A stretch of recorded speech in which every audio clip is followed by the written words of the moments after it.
ইসরোর এই কঠিন পরীক্ষায় অংশগ্রহণ করেছিল ৪ লক্ষ প্রতিযোগী। সুযোগ পেয়েছে মাত্র ৪ জন। তারই মধ্যে একজনের নাম অহন মান্না।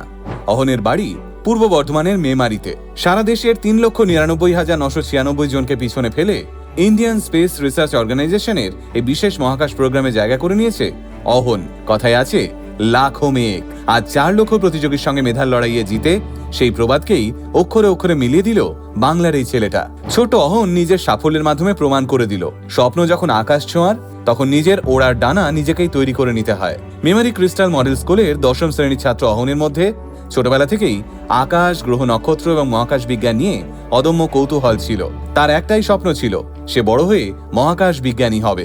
কিছুদিন আগে ইসরোর অর্গানাইজ করা একটা বিশেষ প্রোগ্রাম ইউভিকাতে অংশ নেওয়ার চেষ্টা করেছিল অহন। এবার একটু সহজ করে বলি, ইউভিকা আসলে কি? এটা ইন্ডিয়ান স্পেস রিসার্চ অর্গানাইজেশন বা ইসরোর একটা দারুণ ইনিশিয়েটিভ, যা প্রথম শুরু হয় ২০১৯ সালে।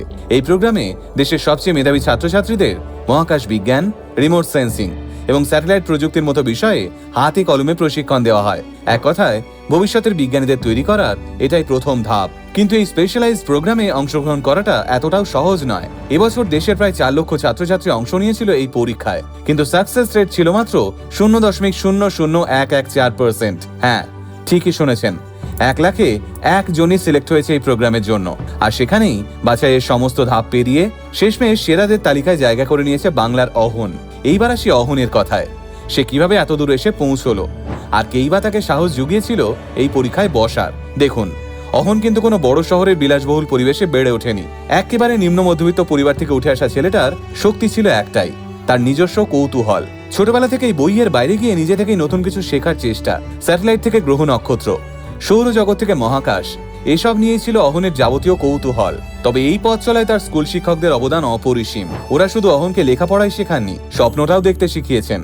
তাই অহন নিজের লক্ষ্য থেকে কখনো এক চুলও সরে যায়নি। অহন কিভাবে প্রস্তুতি নিয়েছিল জানেন? রুটিন মাফিক স্কুলের পড়াশোনা তো ছিলই, এর পাশাপাশি বিভিন্ন অনলাইন কুইজ, একাধিক সায়েন্স ওয়ার্কশপ অ্যাটেন্ড করা থেকে বিভিন্ন ইউটিউব ভিডিও দেখে নোটস তৈরি করা। নিজের জানার খিদেকে কখনোই থামতে দেয়নি সে। প্রতিদিন একটু একটু করে নিজেকে তৈরি করেছে। আর সেই লাগাতার পরিশ্রমই আজ তাকে এই জায়গায় এনে দাঁড় করিয়েছে। গত ১৩ই এপ্রিল ফল প্রকাশের পর যখন জানা গেল অহন দেশের সেরাদের মধ্যে জায়গা করে নিয়েছে, তখন গোটা মেমারির মানুষ আনন্দে মেতে উঠল। একটা ছোট্ট শহর থেকে আসা ছেলেটা আজ গোটা বাংলার মুখ উজ্জ্বল করেছে। আগামী ১০ই মে ২০২৬ অহন হায়দ্রাবাদের ন্যাশনাল রিমোট সেন্সিং সেন্টারের উদ্দেশ্যে পাড়ি দেবে, যেখানে ২৩শে মে পর্যন্ত চলবে তার বিশেষ প্রশিক্ষণ। এই অভিজ্ঞতাই তার জীবনের সব থেকে বড় টার্নিং পয়েন্ট হয়ে উঠতে পারে। অহনের লক্ষ্য একেবারে স্পষ্ট, সে ভবিষ্যতে একজন মহাকাশ বিজ্ঞানী হতে চায়। আর এই স্বপ্নের মাধ্যমে সে শুধু নিজের জন্য নয়, নিজের দেশের জন্য কিছু করে দেখাতে চায়। আমরা সবাই চাই একদিন অহন ভারতের মহাকাশ গবেষণার ইতিহাসে এক নতুন অধ্যায় যোগ করুক। আজ অহন মান্না শুধু তার পরিবারের গর্ব নয়, আমাদের আপামর বাঙালির গর্ব এবং আগামীর আশা।